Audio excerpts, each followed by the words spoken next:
పట్టణ మండల print and electronic media గౌరవ నిస్వార్థ పాత్రికేయ మిత్రులకు మా జనసేన పార్టీ గుంతకల్ నియోజకవర్గం తరపున నమస్కారాలు తెలియజేస్తున్నా.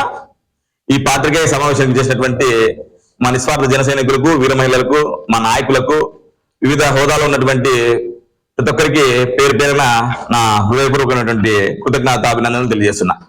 ముఖ్యంగా ఈరోజు ఈ ప్రెస్ మీట్ నిర్వహించడానికి ప్రధాన కారణం రెండు తెలుగు రాష్ట్రాలనే కాకుండా దక్షిణ భారతదేశంలో తిరుగులేని నాయకులుగా ఎదుగుతున్నటువంటి శ్రీ కొణిదెల పవన్ కళ్యాణ్ గారిని టార్గెట్ చేస్తూ ప్రాంతీయ విద్వేషాలను రెచ్చగొడుతూ మతాల మరియు కులాల వైర్యాలను పెంచుతూ చేస్తున్నటువంటి హడావిడిని అందరూ గమనిస్తున్నారు. ఈ విషయాలన్నింటినీ ఖండించడానికే ప్రధానంగా ఈ ప్రెస్ మీట్ ని పెట్టేవారు. ముఖ్యంగా ప్రాంతీయ విద్వేషాలు రెచ్చగొడుతూ పవన్ కళ్యాణ్ గారిని తెలంగాణ వాదులు, తెలంగాణ సూడో వాదులు, ముఖ్యంగా పాత్రికేయ ముసుగులో ఉన్నటువంటి వ్యక్తులు నానా హంగామా చేశారు. ప్రొఫెసర్ నాగేశ్వరరావు గారు అంటే మాకు కూడా గౌరవం ఉంది. ఆయన కూడా పొరపాటున మాట్లాడానని చెప్పాడు పెద్ద స్థాయిలో. మేము కూడా ఆయన క్షమాపణ చెప్పే దాని మేము స్వాగతించాం. అయినా కూడా దాన్ని ఉద్దేశపూర్వకంగా ఏదో సాధించాలనేటువంటి ఉద్దేశంతో ఎప్పుడైతే నరేంద్ర మోడీ గారు భారత ప్రధాని జాతి ముద్దుబిడ్డ పవన్ కళ్యాణ్ గారిని ఇంటికి వచ్చి పరామర్శించారో అప్పటి నుంచి గుండెల్లో రైలు పెరిగెత్తున్నాయి ప్రతి ఒక్కరికి. ఎప్పుడైతే ఆయనతో మంచి సత్సంబంధాలు ఏర్పడుతున్నాయి, మా తెలంగాణలో కానీ దక్షిణ భారతదేశంలో కానీ ఎక్కడ వీళ్ళ ఉనికి కోల్పోతున్నటువంటి ఉద్దేశంతో లేనిపోయిన అపోహలు సృష్టిస్తూ పవన్ కళ్యాణ్ ని టార్గెట్ చేయడం నిజంగా ఇది తీవ్రంగా ఖండిస్తున్నాం. మీకు చెప్తున్నాము, ప్రాంతీయ విద్వేషాలు ఇప్పుడే గుర్తుకొస్తాయా? పవన్ కళ్యాణ్ గారు ముఖ్యంగా కొండగట్ట ఆంజనేయ స్వామికి సుమారు తిరుమల తిరుపతి దేవస్థానం నుండి 34 కోట్లు తీసుకొని వచ్చినప్పుడు రెడ్ కార్పొరేట్ వేసి మీరే సెల్యూట్ కొట్టి మరి ఆయన స్వాగతం పలికారే. నిజంగా చాలా రాజకీయాలకు రాకముందే ఆదిలాబాద్ ఏజెన్సీ ఏరియాలలో బోర్డు వేపించి ఆయన వారు తెప్పించినప్పుడు స్వాగతించారే. మరీ ముఖ్యంగా ఫ్లడ్స్ వస్తే తెలంగాణ ప్రాంతంలో ₹1 కోటి ప్రజెంట్ ఉన్నటువంటి ముఖ్యమంత్రి రేవంత్ రెడ్డి గారికి ఇచ్చినప్పుడు స్వాగతించారే.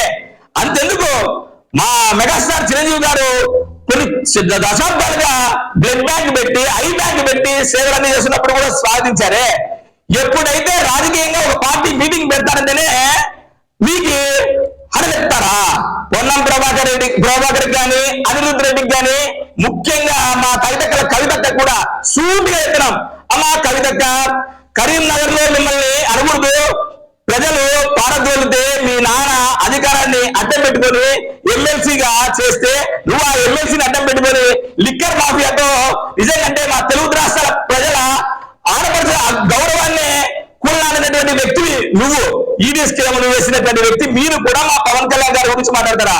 పవన్ కళ్యాణ్ గారు రెండు చోట్ల ఓడిపోతే తనదైన శైలితో అద్భుతమైనటువంటి పోరాటం చేసి నిజంగా ఆంధ్రప్రదేశ్ మనల్ని పొంది 20% నిజంగా భారతదేశంలోనే కాదు ప్రపంచ దేశాలు ఎక్కడ 100% సాధించినటువంటి ఏకైక నాయకుడు పవన్ కళ్యాణ్ గారు.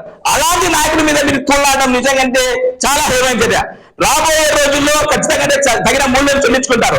ఎక్కడైనా కూడా మీరైతే టిఆర్ఎస్ ని బిఆర్ఎస్ చేసుకోవచ్చు, మీ పార్టీని భారతదేశం నలుమూలలా వ్యాపింపజేయడానికి ముందుకు రావచ్చు.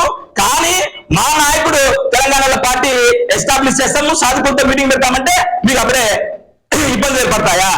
ఏదేమైనా చిరంజీవి లాంటి ధర్మరాజు కాదు మా పవన్ కళ్యాణ్ గారు, విశ్వవిజేతగా నిలిచేటువంటి అర్జునుడు లాంటి వ్యక్తి పవన్ కళ్యాణ్ గారు గుర్తు పెట్టుకోవాలా. పిఆర్పి టైం కాదు ఇది, జనసేన సోషల్ మీడియా యుగం. నిజంగా మా గౌరవ పాత్రికేయ మిత్రులు కానీ, మా సోషల్ మీడియా వారియర్స్ తో కానీ మీకు అందరికీ తిప్పి కొడతాం. దాంతోపాటు ముఖ్యంగా ఈ మధ్య కాలంలో ఎప్పుడు లేనటువంటిది పవన్ కళ్యాణ్ గారు అవినీతి చేశారని చెప్పి కోడి చెరువుని కబ్జా చేశారంటున్నారు. హైప్ గా కమిషనర్ గారే సాక్షాత్తు చెప్పారు, కంపల్సరీ చెరువు శిఖం భూముల్ని ఖచ్చితంగా ఒరిజినల్ పట్టా ఇవ్వడానికి అవకాశం ఉంటుందని చెప్పి అంత పెద్ద మనిషి గౌరవప్రదమైనటువంటి ఐపీఎస్ అధికారులు చెప్పిన తర్వాత కూడా మీరు మరీ మాట్లాడుతున్నారంటే నేను మీకే వదిలేస్తున్నా. ఏదేమైనా పవన్ కళ్యాణ్ గారిని ఒక కుల నాయకుడిగా చేయడాన్ని నిజంగా జనసేన పార్టీ తీవ్రంగా వ్యతిరేకిస్తుంది. మా పార్టీ విధానమే కులాలు జరిపే ఆలోచన విధానం మా మూల సిద్ధాంతం. ఏది ఏమైనా మీరు బాగా గుర్తుండి, పవన్ కళ్యాణ్ గారు పంచాయతీరాజ్ శాఖ మంత్రిగా అనేక రోడ్లు వేస్తున్నాడు, డ్రైన్లు కడుతున్నారు. ఇదే కాకుండా వైవిధ్యమైనటువంటి సంస్కారాలు తీసుకొస్తున్నారు. ఆ సంస్కారాలు తీసుకొస్తే దేశవ్యాప్తంగా కూడా గుర్తింపు వచ్చి కేంద్ర ప్రభుత్వం కూడా సుమారు 29 అవార్డులు ఇచ్చింది. ఈ రోడ్డేస్తే ఒక కులం నడుస్తుందా? దాంతో ముస్లింలు, హిందువులు, క్రైస్తవులు అందరూ నడుస్తారు. ఎప్పుడే కానీ ఒక కులానికి ఆపాదించడం కరెక్ట్ కానే కాదని చెప్తున్నాం. పవన్ కళ్యాణ్ గారి పిలుపు అందుకుని అనేక మంది సేవా కార్యక్రమాలు చేస్తున్నారు. ఆ సేవా కార్యక్రమాలు ఓ కులానికి అందుతున్నాయా? ఇది మటుకు చాలా చాలా హేయమైన చర్య. పెద్దలు, గౌరవనీయులు ఈ మాటలు మాట్లాడినటువంటి కుల రాజకీయ నాయకులన్నీ ఖచ్చితంగా మీరు ఏదో ఒక డిఫరెంట్ వైసీపీ ట్రాప్ లో పడుతున్నారు అని చెప్పి మా అందరి అనుమానం. ఖచ్చితంగా పునరాలోచన చేసుకుని రాబోయే రోజుల్లో ఖచ్చితంగా మళ్ళా తిరిగి నిస్వార్థ నాయకుడు కొనుగోలు పవన్ కళ్యాణ్ గారికి అండగా నిలుస్తారని చెప్పి మేము భావిస్తున్నాం. ఏది ఏదైనా రాబోయే రోజుల్లో శ్రీ కొనుగోలు పవన్ కళ్యాణ్ అనేటువంటి వ్యక్తి తిరుగులేని నాయకుడిగా ఎదగడం తథ్యం. దానికి మనస, వాచ, కర్మణ నిస్వార్థ జన సైనికులు కొనుగోలు సింహంలాగా పనిచేయడం తథ్యం. కాదు గీదు అని చెప్పి మీరు రోజు ఇట్లాంటి వెంకలు వేస్తే తగిన భారీ మూల్యం తెలుసుకుంటాం. ముఖ్యంగా చెప్తున్నాం, పవన్ కళ్యాణ్ గారిది రాజకీయ హుందా వైఖరి. కాదు గీదు అని చెప్పి ఇష్టాసారం మాట్లాడతామంటే ఖచ్చితంగా మేళకలు కూడా కోస్తామని చెప్పి తీవ్రంగా జనసేన పార్టీ గుంతకల్ నియోజకవర్గం హెచ్చరిస్తుందని తెలుపుకుంటూ ఈ అద్భుతమైనటువంటి అవకాశం ఇచ్చినటువంటి గౌరవ పాత్రికేయ మిత్రులకు మా నిస్వార్థమైనటువంటి జనసేన శ్రేణులందరికీ కృతజ్ఞతలు తెలుపుకుంటూ సెలవుకుంటున్నాను. జై హింద్, జై భారత్ మాత.